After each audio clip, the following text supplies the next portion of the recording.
Rain does not just fall on your house. It attacks it. Every single day, sheets of it slam into your walls, sneak behind your siding, and quietly rot the wood holding your home together from the inside out. Slow motion, rain hitting a house exterior, water running down siding seams. And here is the part nobody tells you. The material on most homes built in rainy regions right now is already failing slowly, invisibly, underneath a fresh coat of paint. By the end of this video, you will know exactly which materials actually survive year-round soaking, which ones are quietly setting homeowners up for a five-figure repair bill. And there is one option near the end of this list that outperforms almost everything else here. Almost nobody uses it because of one myth we are about to bust. Before we get into it, hit that subscribe button and tap the bell. This channel breaks down real 2026 material data, real pricing, and real failure points. No sponsors, no affiliate links, just what actually works when the sky refuses to stop dumping water on your roof. Map graphic highlighting Pacific Northwest, Gulf Coast, and coastal regions. Here's the thing about building in a place like Seattle, Portland, coastal Louisiana, or anywhere along the Gulf. Materials that perform perfectly fine in a dry climate can quietly fall apart in a wet one, and most homeowners do not find out until the damage is already behind the wall. Research from Pacific Northwest National Laboratory on building assemblies found that wall systems without exterior insulation can see sheathing moisture content climb above 18% during cold, wet weather. That number matters because 18% is the threshold where a wall assembly moves into what building scientists call a high-risk moisture regime. Here is why that specific number matters so much. Building science standards, including ASHRAE 160, show that surface mold can begin colonizing wood once moisture content passes 16 to 18%. Push past 20%, and you start entering the range where actual decay, fungi activate, the organisms that eat away at structural wood fiber. By the high 20s, you're no longer looking at a maintenance issue. You're looking at framing that is actively losing strength while it is still hidden behind your walls. That is the part that should worry you. None of this shows up as a stain on your ceiling or a soft spot in your floor until the damage is already advanced. The material you choose and how it is installed decides whether your walls ever get close to that number in the first place. So the real question is not which siding looks the best. It is which siding, combined with the right installation details, keeps that moisture number where it needs to be year after year, storm after storm. Close up a vinyl lap siding installation, water beating off surface. Vinyl is still the most common siding material in North America, and there's a reason it survives in wet regions. Vinyl is essentially polyvinyl chloride plastic, which means it does not absorb water and does not rot. Rain simply beads up and runs off. The catch is quality. Cheap, thin vinyl can warp and freeze-thaw cycles and become brittle over time. And once a panel bows or gaps, water gets behind it, and the wood sheathing underneath takes the damage vinyl was supposed to prevent. Premium insulated vinyl, installed correctly with proper flashing, is a legitimate budget option for wet climates. Bargain bin vinyl installed by a rushed crew is not.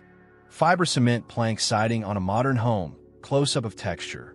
If you have researched siding for more than 5 minutes, you already know this name. Fiber cement, the kind sold under brands like Hardie Plank, has become the default recommendation for wet and humid climates, and the data backs it up.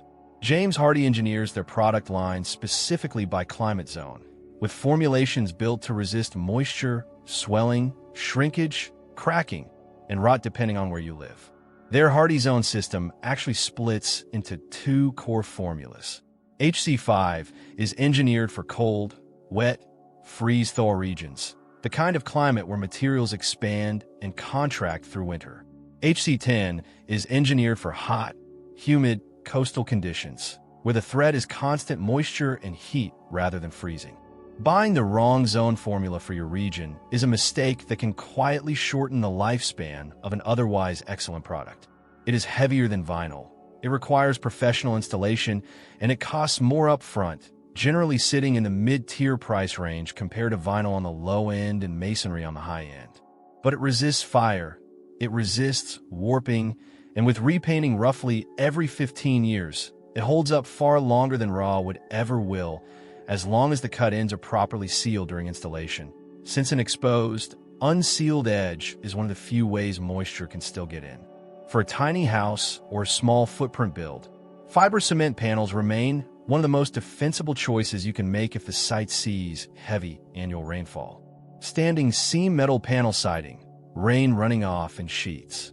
Metal has shed its purely industrial reputation. Steel and aluminum panels now come in horizontal lap profiles, standing seam looks, and even with look finishes that read as warm rather than cold.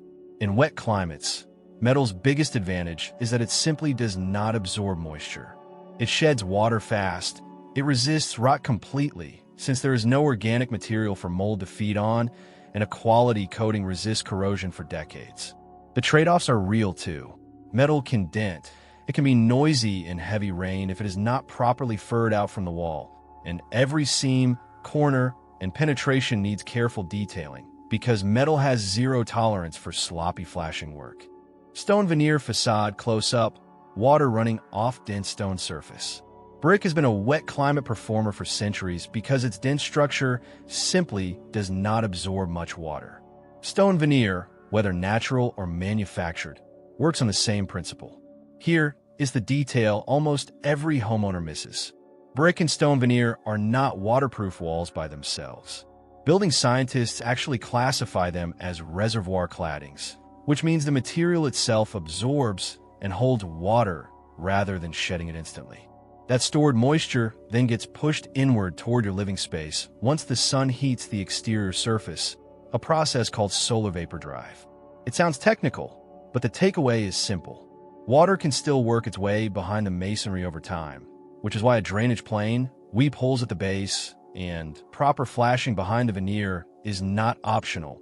It is the entire reason the system works. Skip that detail, and you get water trapped against your sheathing with a beautiful stone face hiding the problem from view. Textured stucco exterior wall in a rainy setting. Traditional stucco gets a bad reputation in wet climates, and honestly, that reputation is earned when it is installed wrong. Stucco applied directly against sheathing with no drainage gap traps moisture and becomes a slow-motion disaster. Stucco is a reservoir cladding too, just like brick and stone, which means it absorbs water and holds onto it before that moisture eventually gets driven back toward the wall. Installed over a proper drainage plane, with weep screeds at the base to let trapped moisture escape, it performs very differently. It becomes a solid, low-maintenance option, particularly in milder wet climates without severe freeze-thaw cycling. Installed directly against the sheathing with no gap, it is one of the most common causes of hidden rot inspectors find in older wet climate homes. Cutaway diagram of a wall assembly showing rainscreen gap, WRB, and siding. Here is something the siding industry does not advertise enough. In a genuinely wet climate, the installation details matter as much as the material you pick, sometimes more. 3 things separate a wall that lasts 30 years from one that fails in 5. First, a continuous water-resistive barrier behind the siding. Second, a ventilated rainscreen gap, a small airspace that lets any moisture that does get through dry out instead of sitting against the sheathing. Third, correct flashing at every single roof-to-wall intersection, window, and door, especially kick-out flashing where a roofline meets a wall, which is one of the most common leak points in any home. If you want an actual number to bring to your builder, here it is. In regions that see over 40 to 50 inches of rain a year, the rainscreen gap behind your siding should be somewhere between 3/8 of an inch and 3/4 of an inch, roughly 9 to 19 millimeters. That small airspace is what allows bulk water that sneaks past the cladding to drain out and evaporate, instead of sitting trapped against your sheathing for weeks at a time. It is a detail that costs very little to build in during construction and is genuinely difficult and expensive to add after the fact. You can install the most expensive material on this list, and if these 3 details are skipped, water will find its way in. You can also install a modest material with these details done right, and it will outperform a premium product installed carelessly. Close-up of dense modified wood siding, deep rich color, water beading on surface. Now here is the option we promised at the start, the one that quietly outperforms almost everything else on this list in true rainforest conditions, and the one most homeowners have never even heard of: thermally and chemically modified wood. There are actually three distinct processes hiding under that one label, and knowing the difference will make you sound like you know exactly what you were talking about when you call a supplier. Accoya uses a chemical process called acetylation, where the wood reacts with acetic anhydride to permanently change the free hydroxyl groups in the wood fiber, the exact molecular sites that normally attract and hold water. Kebony uses a different chemical process called furfurilation, impregnating the wood with a bio-based liquid derived from plant sugars, then heating it so that liquid polymerizes and locks inside the cell walls. And brands like Lunawood and Thermary use pure thermal modification, heat and steam alone, with no chemicals involved at all, which permanently alters the wood cell structure without adding any foreign compound. Different process, same result. All three permanently change the wood at a cellular level so that water simply cannot bind to it the way it does in untreated lumber. Both Accoya and Kebony achieve what is called a Durability Class 1 rating, which puts them in the same performance tier as naturally rot-resistant hardwoods like teak or ipe, except grown from fast-growing, sustainably farmed softwood. The myth that has kept this material out of the mainstream is simple. People hear wood siding and immediately think of rot, warping, and constant upkeep based on decades of experience with untreated lumber. Modified wood breaks that association completely, but the marketing has never caught up to the performance, which is exactly why you have probably never seen it used on a building near you. It sits at the premium end of the price range, often above fiber cement, and it is still a smaller market, which means fewer installers have hands-on experience with it. But maintenance requirements are extremely low, close to nothing over its lifespan. And for a coastal build, a rainforest climate, or anywhere that sees rain for months without a break, it is one of the most genuinely underrated exterior materials available in 2026. Simple graphic comparing price tiers, low to high, left to right. Let us put actual cost tiers next to each other, because pricing is where a lot of these decisions really get made. Vinyl sits at the budget end and stays low maintenance if it is installed well. Fiber cement moves into the mid-tier, with maintenance mainly limited to repainting roughly every 15 years. Metal sits in the mid to high range and stays low maintenance for decades, since there is no organic material to rot in the first place. Stucco over a rainscreen lands in a similar mid to high tier, but demands more ongoing attention than metal or fiber cement. Brick and stone veneers sit at the high end of the price range, and while the material itself is low maintenance, the wall assembly behind it absolutely is not something you can cut corners on. And modified wood sits at the premium tier, but pays that cost back through maintenance that is close to zero for its entire lifespan. Notice the pattern here. The materials that cost less upfront generally demand more attention to installation detail to perform well in a wet climate, while the materials at the top of the price range buy you a wider margin for error. Neither approach is wrong. It depends on whether you would rather spend money up front or spend attention over time. So where does that leave you?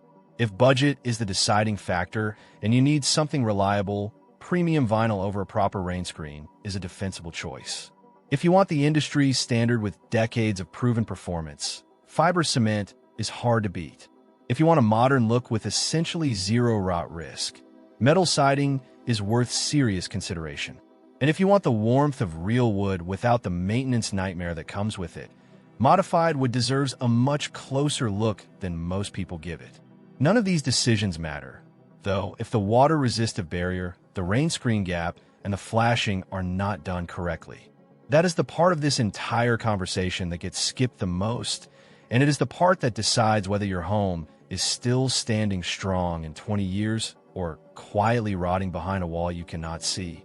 If this saves you from making an expensive mistake, drop a comment and let us know what climate you're building in, because it genuinely shapes which of these materials makes sense for your project.